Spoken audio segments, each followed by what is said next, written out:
शौक कके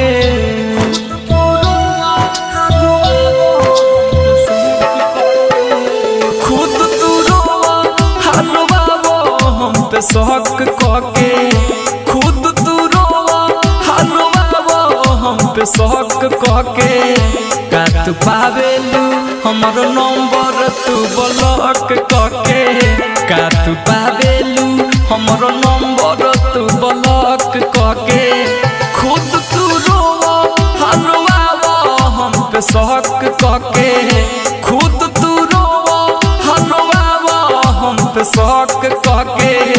का तू पावेलू हमरो नंबर तू ब्लॉक कके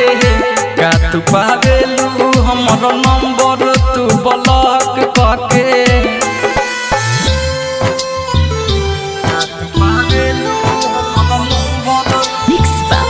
रजनीश जेके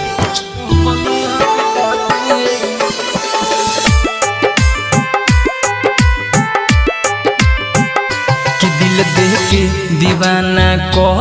दिलु जान हो कि तोहके मनले रही अपन हम परान हो अरे बेवफा कि दिल देख के दीवाना कह दिलु जान हो कि तोहके मनले रही अपन हम परान हो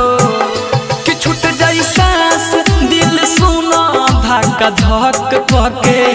कि छूट जाई सांस दिल सुना धक्का धक कके का तू पावेलू हमर नंबर तू ब्लॉक कके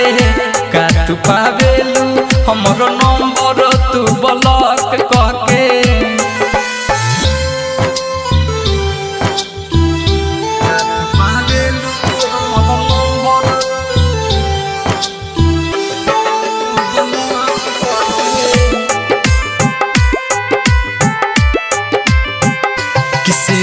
प्रेमी रजनीश कहत रल बात रे ते कोई दिल बतियाऊ हो सुन साच रे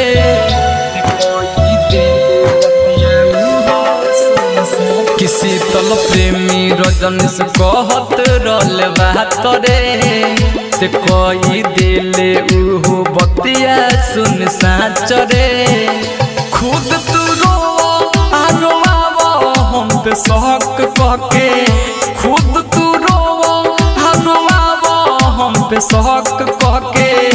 का तू पावेलू हमर नंबर तू ब्लॉक कके